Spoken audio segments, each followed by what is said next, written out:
When life happens, plans need to change.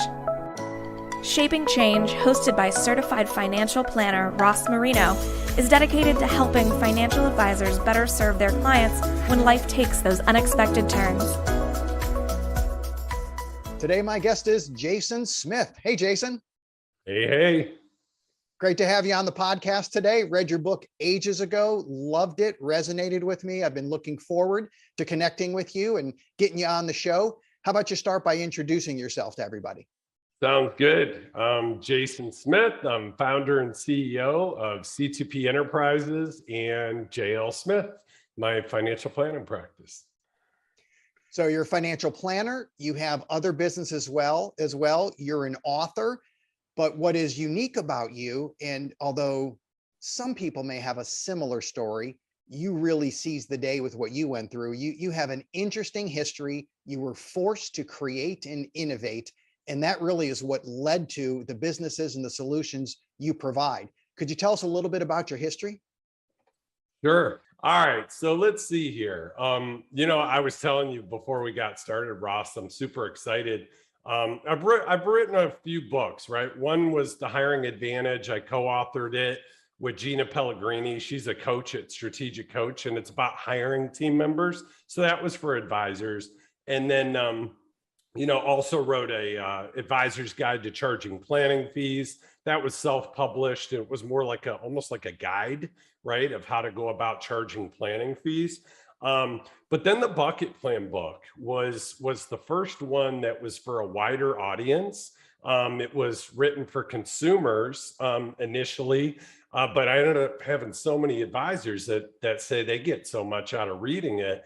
But in that one, I think as you know, Ross, it was crazy. It was like very organic, but all of a sudden Barnes and Nobles, Hudson bookstores, number 23 bestseller, Amazon bestseller, Walmart picked it up. It was nuts. I was like, what in the hell is going on? I really couldn't believe it.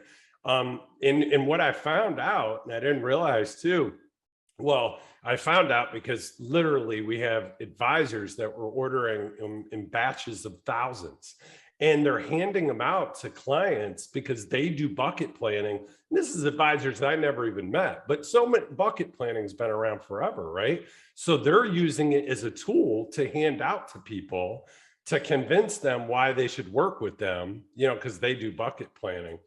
So the reason I'm sharing that with you is I just finished up the Rainmaker Multiplier, which is my latest book. Finished the manuscript, but now the publishing company's got to do their whole thing and before it gets released.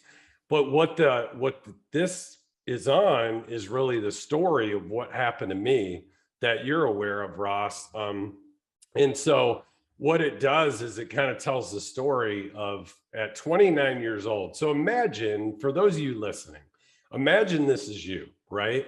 Imagine you're 29 years old and imagine you're doing really well, right?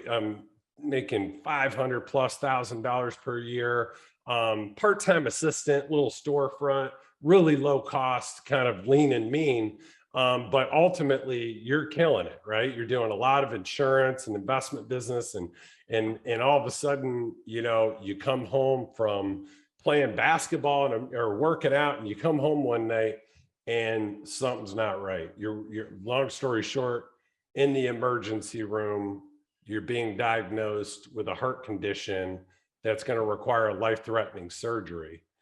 And so this is me, right? This is me. And all of a sudden it hits me like a ton of bricks that if I die on that operating table, my wife and daughter are screwed because I was, just dumb. Like I was dumb. I didn't have any life insurance. I thought I was invincible. I was the shoemaker's kid. My dad was an insurance guy. And yeah, I'm killing it financially, thinking I'm unstoppable. And I have no life insurance. It was crazy, but it is what it is, right? And we don't always make the best decisions in our 20s. So I'm diagnosed with this heart condition. It hits me like a ton of bricks. My wife and my daughter are not in a good place. I don't really have a business. I'm just really a good salesperson in financial services. And so At that time, I set out to build a business that could run successfully with or without me. I wanted to build a company that was self-sustaining, that if God forbid I did die on that operating table, my income in the business doesn't die with me and it can take care of my wife and daughter. Well, now you fast forward, Ross, all the way to, it'll be 5 years in April. It's hard to believe. Here in a couple months, I had to have that open heart surgery after multiple years, like many years of being monitored. And all that time, all that blood, sweat, and tears and hard work of building the business, JL Smith, to be able to run successfully without me, the stress test was here, right? Like the moment of truth. So April 17th, I have the surgery and I die on the operating table. And then I come home after a couple of weeks, and again, I damn near die at home. And it was complicated. I had all kinds of complications. Long story short, I was off for 5 months. So imagine this is you, off 5 months from your business. No phone calls, no emails, no client meetings, I didn't even have a conversation with any of my team members because during this 5-month recovery period. And at the end of the 5 months, I come back and the guy who's running things for me, Brian, so I'm like, so what's up? How'd we do, right? I'm like, oh my God, we probably maxed out the line of credit and, we're going under, who knows? And he's like, he actually kind of almost played a joke on me. He had like this real somber look. I'll never forget it. And he looks up at me, he's like, big, huge smile. He's like, we killed it. He's like, we have the second most profitable quarter we ever had.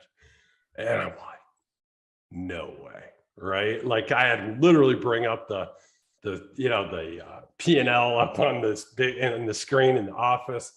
And man, I had mixed feelings about that because I'm like, okay, it happened, right? Where the vision became a reality. I was able to build a company that now is there to take care of my family in case I'm gone, but then it's like they don't need me anymore almost, right?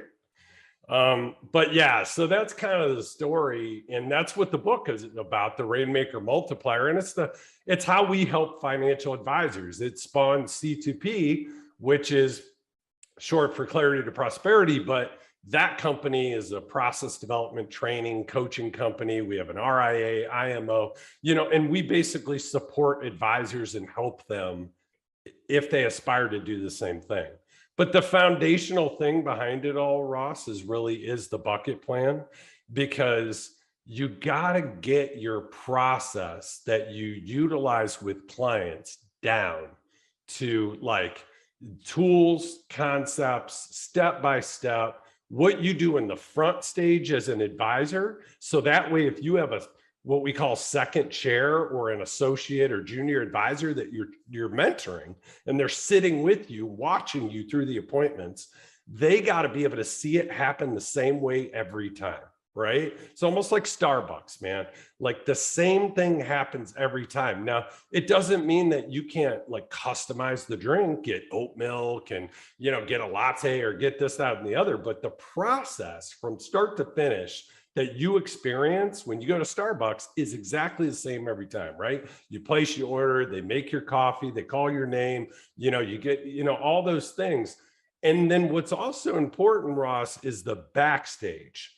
See, the backstage of what happens behind the meetings in order to have that experience in the front stage, that all has to be dialed in and succinct and running like a well-oiled machine. So the coordination of the front stage of what's happening when you're with the client and the backstage of the preparation and planning and everything that happens, in between the meetings, those two have to succinctly work together. And ultimately you have to have that dialed in to be able to create a business that can be scalable, duplicatable, repeatable. And that's what the bucket plan, which really is a financial planning process, it's what it does.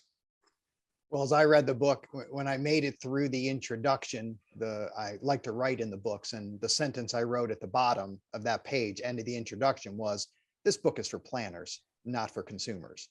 And while yes, consumers will find value out of it, it really is a framework mentally of how to approach clients. And what I found immediately interesting is I'm a certified financial transitionist, and one of our primary tools is the decision-free zone, which is basically now, soon, and later. And it's when someone goes through some life-changing event or any type of life event, you have to prioritize. And you want to settle people down and say, okay, let's take a look at what needs to be done now. Then we'll decide what can be done soon. It's important, just not urgent. And then we'll go to later. And then I open up your book and you say, well, we have 3 buckets of money and they're called now, soon, and later. And I burst out laughing. Not wild. I'm like, our side is on behavioral and prioritizing decision-making or tasks. You approached it from the financial planning, and why that's brilliant. And these are the kind of things that I don't think I understood the significance 30 years ago. It's because clients want it as simple as possible so they can wrap their head around it. They need the imagery, they need the process, they want to see the structure. And to just say there's 3 buckets, and I've done that on and off over time, people get it immediately. So the simplicity to me is the magic and the imagery, but it actually applies to financial planning. So how'd you come up with naming them now, soon, and later?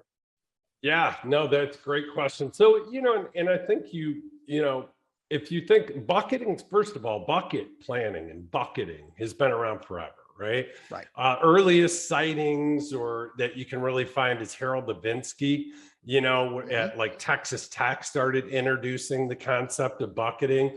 So like, there's buckets of money, there's tons of different things out there for bucketing. And ironically, it didn't start with me for bucketing, right? What it started with was actually boxes. And so what I did is I would always draw on a dry erase board and I would draw 3 boxes. And it always, as far back as I can remember, was now, soon, and later. I'm going 20 plus years back. And I would always, in these boxes, talk about now, soon, and later. Like, what money do you need now? It was basically money in the bank. What money is later, which is your investment money, retirement money, you're willing to take risk on it.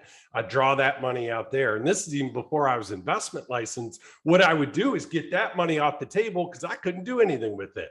And then what I would do is talk about the soon bucket. Now, your soon bucket is more of your conservative, not bucket, but again, back then it was squares. It's more of your conservative money. It's the money that you can have the confidence, you can take withdrawals from it and pull income from it. You don't have to worry about the stock market. So what was I doing? I was putting annuities, right? And primarily I was doing a lot of annuities early in my career. And I was using these 3 boxes: money in the bank in the now bucket, money in investments in the later box. And I see I'm so trained to call it buckets now. And then the soon was where we would do an annuity. And so I sold on that concept for a long time. I never forget, I'm in my office and I'm drawing out, and this is what I would do. I would draw out like how the different accounts that they would have, bank accounts, into the now box. And then I would draw out investment accounts, all the rest, into the later box. And then I would talk to them about how much money they would want in the soon box. And that's where we would place an annuity, right? And so I did that. I draw all their accounts out in the now and the soon and the later. And then at the top, I circled the totals that were in the boxes. And so I totaled it up and I put it at the very top of all 3 boxes, drew circles. And the guy was like, those look like buckets. He's like, I've always had a bucket list, but I've never had a bucket plan.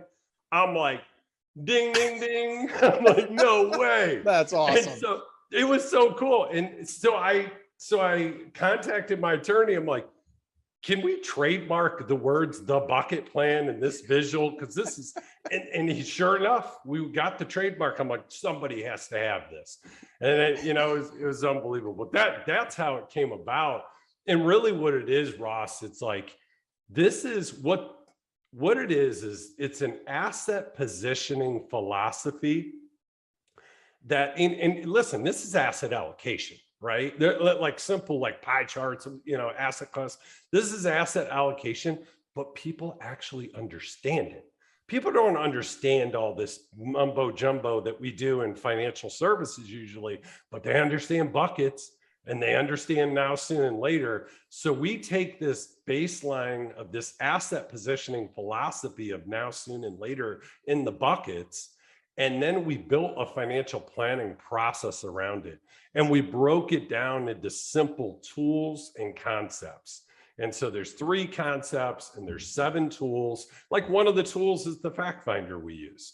And another tool is the volatility tolerance analysis, where we score the soon and the later buckets separately. So because listen, the way you invest the money in the soon bucket is always going to be different than how you would invest it in the later. So it makes sense to score those separately, but that's another tool.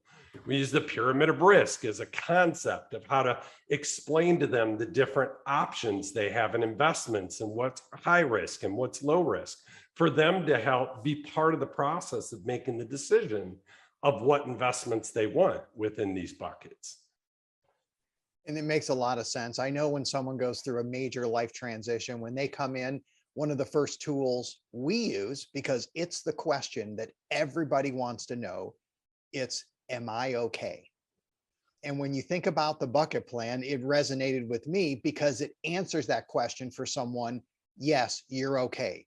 Let me show you the money that is immediately available, the now money in case you need it. It's liquid. Here's the soon money. Here's the later. Not that they want to process all of it at that moment in time, but that is the question. It is the question that everybody needs to know when life gets disrupted. So you also talk about the distribution stage, which I found pretty insightful. And you said that during the distribution stage, it's about account balances. It's not about rates of return. Can you explain that? Yeah, and that I'm glad you brought that up, Ross, because again, within the bucket plan process, right? This financial planning process, three concepts, 7 tools. The 3 concepts are, number 1, the philosophy of bucketing, the visual of the 3 buckets, and how to explain that, right? Of time segmenting money based on the purpose and the time horizon of when you will need to access that money, now, soon, or later. The second concept is the pyramid of risk that I already talked about, which is a way to explain the different investment options. And what I love about the pyramid of risk, so you want to be Switzerland when you go through, totally agnostic, explaining these different things. But then what you're doing is asking questions. Have you ever owned, annuity before? What's been your experience? Do you know how these works? Do you know do you understand what's a variable annuity versus a fixed annuity versus an indexed annuity? So you ask questions to understand any negative preconceived conceptions around things you might end up recommending that all of a sudden they hate, or they have a bad impersonation or interpretation of it, and you shot yourself in the foot. So the pyramid of risk is a great way to educate, but it's also to smoke out any negative preconceived conceptions before you go to the stage of recommendation. And that's the second concept. And the third is the one you just talked about, Ross, and it's the money cycle. And so the money cycle is a concept that we use to set up why it's important to have a bucketing approach on now, soon, and later. And so the way I'll explain it to a client is there's 3 phases of the money cycle that we all go through our lifetime. And it is accumulation, distribution, or accumulation, preservation, and distribution. The accumulation phase is when we're younger, we're working, we're far way out from a retirement, we're still accumulating assets, we can afford to take the ups and downs of the market, we can even lose money because we're working, we can make that money back. We have a long time horizon before we'll need to access that money. We're willing to take on more volatility. But then as we start nearing retirement, we start to go into a preservation phase. And the preservation phase is where we want to preserve a portion of the assets that we're going to draw from in the third and the final phase, which is distribution. Distribution to ourselves in retirement, distribution to our family upon our passing. And the biggest mistake that people make is they go directly from accumulation into distribution, and they never preserve a portion of the assets. And that's why we subscribe to a simple 3-bucket approach, now, soon, and later. And that soon bucket is really that preservation portion of their money that they're going to draw from in the first phase of retirement. Now, Ross, I think where people do get mixed up is like, you know, I know most of these financial advisors listening, you have surely heard of sequence of returns risk. And I'm sure that you've seen the charts, right? And the difference of accumulation versus distribution. And see, sequence of returns risk doesn't exist in the accumulation phase. It only exists in the distribution phase when you're drawing assets, right? Because if you have a negative sequence of returns early in retirement and you take withdrawals early and the market's down and you sell when it's down, you can never make that money back. And it can have devastating long-term effects on the portfolio and the account balance. And here's the thing, Ross, like, what's really important in retirement? Do you give a shit? Hopefully I can say shit on a podcast. Do you really care about rates of return, or do you care about account balance? And that's the difference. See, it's the account balance, right? Because sequence of returns, what it's taught us is you can have a higher rate of return with a lower account balance. Talk about a total mind blower, right? Like clients never realize that you literally can have, like you ask a client this question, if you were given the choice, would you choose to have a higher rate of return with a lower account balance or a lower rate of return with a higher account balance? Which one's more important to you? Show me the money. Yeah, exactly. It's the account balance. And that's the difference. When you're in the distribution phase, because of the danger of sequence of returns risk, it's all about account balance. It's not about rate of return. And how do you mitigate that risk? You set up a soon bucket. You do bucketing now, soon, and later. So that way you can have the stability and reliability to be able to draw from the money without the worries of selling when it's down. Great explanation. The book, The Bucket Plan, is worth it. I'm looking forward to the second book coming out. The Bucket Plan was a great read. I know the program works. I know it's designed and works extremely well for people who are fiduciaries. So I've explored your companies. I've explored your services, just impressed across the board. So I appreciate you coming on the show. Jason Smith, thanks for being with us today. Thank you, Ross. Appreciate the time. Thank you for listening to Shaping Change with Ross Marino. This show is for general information purposes only and is not intended to provide recommendations or advice. Speak with a legal, tax, or financial advisor before making any decisions. Past performance references are historical and do not guarantee future results. Visit rlsummit.com to learn more.